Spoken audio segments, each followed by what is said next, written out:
Hi friends, ಹೇಗಿದ್ದೀರಾ? Welcome to knowledge for life in Kannada channel. ನಾವು ಇವಾಗ ಇರ್ತಿರುವ ಲೈಫ್ ಸ್ಟೈಲಲ್ಲಿ ಎಲ್ಲ ನಮ್ಮ ಸುತ್ತ ಇರುವ ಎಲ್ಲ ವಸ್ತುಗಳು ನಮ್ಮ ಸಮಯವನ್ನ ನಮ್ಮಿಂದ ಕದಿಯುತ್ತಿವೆ.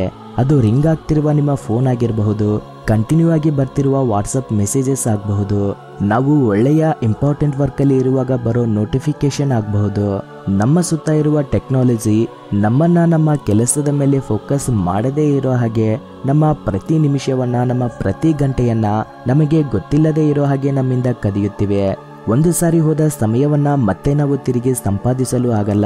ಸಮಯವೇ ಧನ, ಅದು ಒಂದು ಸಾರಿ ಹೋದ್ರೆ ಅದನ್ನ ತಿರುಗಿ ಸಂಪಾದಿಸೋಕ್ಕಾಗಲ್ಲ ಅನ್ನೋ ವಿಷಯವನ್ನ ನಾವು ತುಂಬಾ ಚೆನ್ನಾಗಿ ನೆನ್ಪಿಟ್ಕೋಬೇಕು. ನಾವು ಸಕ್ಸಸ್ಫುಲ್ ಆಗ್ಬೇಕಂದ್ರೆ ನಮ್ಮ ಹತ್ರ ಇರೋ ಅಸೆಟ್ಸ್ ಅಲ್ಲಿ ಮುಖ್ಯವಾದ ಅಸೆಟ್ ನ ಗುರುತಿಸಬೇಕು. ಅಸೆಟ್ಸ್ ಅಲ್ಲಿ ತುಂಬಾ ಮುಖ್ಯವಾದ ಅಸೆಟ್ಸ್ ಸಮಯನೇ. ನಾವು ಹೊಸ ಸ್ನೇಹಿತರನ್ನ ಸಂಪಾದಿಸಬಹುದು, ದುಡ್ಡು ಹೋದ್ರೆ ಮತ್ತೆ ಸಂಪಾದಿಸಬಹುದು. ಆದ್ರೆ ಒಂದು ಸಾರಿ ಟೈಮ್ ವೇಸ್ಟ್ ಮಾಡಿದ್ರೆ ಅದನ್ನ ಮತ್ತೆ ತಿರುಗಿ ಸಂಪಾದಿಸೋಕಾಗಲ್ಲ. ಒಂದು ದಿನದಲ್ಲಿ 1440 ನಿಮಿಷಗಳು ಇರ್ತವೆ. ಆ 1440 ನಿಮಿಷಗಳನ್ನ ತುಂಬಾ ಜಾಗ್ರತೆಯಿಂದ ಉಪಯೋಗಿಸಬೇಕು. ನಾವು ಅನವಶ್ಯಕವಾದ ಕೆಲಸಗಳಿಗೆ ನಮ್ಮ ಸಮಯವನ್ನ ಕೊಟ್ರೆ ನಮಗೆ ಅವಶ್ಯಕತೆ ಇರುವ ಕೆಲಸಗಳಿಗೆ ಆ ಸಮಯ ಇರೋದಿಲ್ಲ. ಅದಕ್ಕೆ ಟೈಮ್ ಅನ್ನೋದು ನಮಗೆ ತುಂಬಾ ಮುಖ್ಯವಾದ ಅಸೆಟ್ ಆಗಿದೆ. ನಾವು ಟೈಮ್ನ ತುಂಬಾ ಚೆನ್ನಾಗಿ ಉಪಯೋಗಿಸಿಕೊಳ್ಳಬೇಕು ಅಂದ್ರೆ ನಾವು ಕಲಿಯಬೇಕಾಗಿರುವ ಮೊಟ್ಟ ಮೊದಲ ವಿಷಯ ಫೋಕಸ್. ಆದ್ರೆ ನಾವು ಯಾವುದರ ಮೇಲೆ ಫೋಕಸ್ ಮಾಡಬೇಕು ಅಂತ ನೀವು ಅನ್ಕೊಂಡ್ರೆ, ನೀವು ನಿಮಗಂತ ಒಂದು MIT ಅಂದ್ರೆ ಮೋಸ್ಟ್ ಇಂಪಾರ್ಟೆಂಟ್ ಟಾಸ್ಕ್ ಏನೋ ತಿಳ್ಕೋಬೇಕು. ಆ ಮೋಸ್ಟ್ ಇಂಪಾರ್ಟೆಂಟ್ ಟಾಸ್ಕ್ ಮೇಲೆ ಪ್ರತಿದಿನ, ಪ್ರತಿ ವಾರ, ಪ್ರತಿ ತಿಂಗಳು ನಿಮ್ಮ ಫೋಕಸ್ನ ಇಡಬೇಕು. ನಿಮ್ಮ ಮೋಸ್ಟ್ ಇಂಪಾರ್ಟೆಂಟ್ ಟಾಸ್ಕ್ ಏನು ಅಂತ ತಿಳಿದುಕೊಂಡು ಅದರ ಮೇಲೆ ಪ್ಲಾನಿಂಗ್ ಮಾಡಿಕೊಂಡು ಅದನ್ನು ಅಂದುಕೊಂಡ ಟೈಮ್ಗೆ, ಅಂದುಕೊಂಡ ಸ್ಕೆಡ್ಯೂಲ್ಗೆ ಪೂರ್ತಿ ಮಾಡಬೇಕು. ಇದರಿಂದ ನೀವು ನಿಮ್ಮ ಕೆಲಸಗಳನ್ನ ತುಂಬಾ ಬೇಗನೆ ಹಾಗೂ ಸಮರ್ಥವಾಗಿ ಮಾಡೋಕ್ಕಾಗುತ್ತೆ. ನಾವು ನಮ್ಮ ಕೆಲಸಗಳ ಮೇಲೆ ಕರೆಕ್ಟಾಗಿ ಫೋಕಸ್ ಮಾಡಬೇಕಂದ್ರೆ ನಮ್ಮನ್ನ ಯಾರಾದ್ರೂ ಏನಾದ್ರೂ ಕೇಳಿದಾಗ ನಾವು ನೋ ಅಂತ ಹೇಳೋದನ್ನ ಅಭ್ಯಾಸ ಮಾಡ್ಕೊಳ್ಬೇಕು. ನಿಮಗಂತ ಕೆಲಸಗಳು ಇದ್ದಾಗ ನೀವು ಬೇರೆಯವರು ಹೇಳೋ ಕೆಲಸಕ್ಕೆ ನೋ ಹೇಳೋದ್ರಲ್ಲಿ ಅಸಲಿಗೆ ತಪ್ಪೇ ಇಲ್ಲ. ಸ್ಟೀವ್ ಜಾಬ್ಸ್ ಏನಂತಾರಂದ್ರೆ, focusing is about saying no ಅಂತ. ಅದಕ್ಕೆ ನಿಮಗೆ ನಿಮ್ಮ ಕೆಲಸಗಳು ಇರುವಾಗ ಭಯ ಪಡೆದೆ ನೋ ಹೇಳಿ. ನಮ್ಮ ಟೈಮ್ ಮ್ಯಾನೇಜ್ಮೆಂಟ್ ಅಲ್ಲಿ ಫೋಕಸ್ ಎಷ್ಟು ಮುಖ್ಯನೋ ಅಷ್ಟೇ ಮುಖ್ಯವಾದದ್ದು ಪ್ಲಾನಿಂಗ್ ಕೂಡ.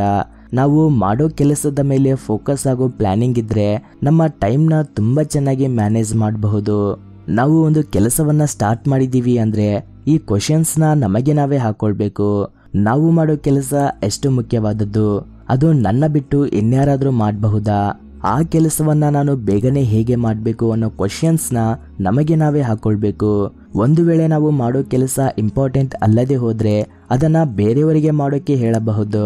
ನಮಗೆ ಯಾವ ಕೆಲಸ ಮುಖ್ಯನೋ, ಯಾವ ಕೆಲಸಗಳನ್ನ ನಾವೇ ಮಾಡಬೇಕೋ ಅವುಗಳ ಮೇಲೆ ನಮ್ಮ ಕಂಪ್ಲೀಟ್ ಪ್ಲಾನಿಂಗ್ ಅಂಡ್ ಫೋಕಸ್ನ ಇಡಬೇಕು. ಯಾವಾಗಲಾದ್ರೂ ನಮ್ಮ ಕೆಲಸ ತುಂಬಾ ಬೇಗ ಆಗಬೇಕು ಅಂದ್ರೆ ಫೋಕಸ್ ಅನ್ನೋದು ತುಂಬಾ ಇಂಪಾರ್ಟೆಂಟ್ ಆಗುತ್ತೆ. ನಾವು ಆ ಫೋಕಸ್ನ ಮೇಂಟೈನ್ ಮಾಡಿ ನಮ್ಮ ಇಂಪಾರ್ಟೆಂಟ್ ಕೆಲಸಗಳನ್ನ ಮೊದಲು ಮುಗಿಸಿದರೆ ನಾಳೆ ದಿನ ಕೆಲಸ ಮಾಡ್ಲಿಲ್ವೇ ಅನ್ನೋ ನೋವು ಇರೋದಿಲ್ಲ.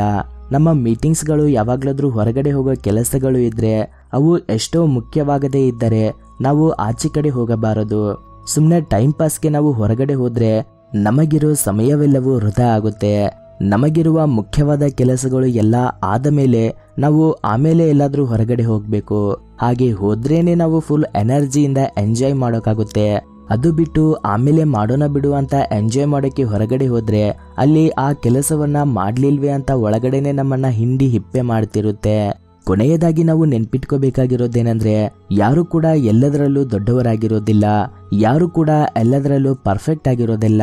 ನಮ್ಮೆಲ್ಲರಲ್ಲೂ ಬಲ ಹಾಗೂ ಬಲಹೀನತೆಗಳು ಇರ್ತವೆ. ಅದಕ್ಕೆ ನಮ್ಮ ಸಮಯವನ್ನ ನಮ್ಮ ಬಲಗಳ ಮೇಲೆ ಕೇಂದ್ರೀಕರಿಸಿ ನಮ್ಮನ್ನ ನಾವು ಇಂಪ್ರೂವ್ ಮಾಡ್ಕೊಳ್ಬೇಕು.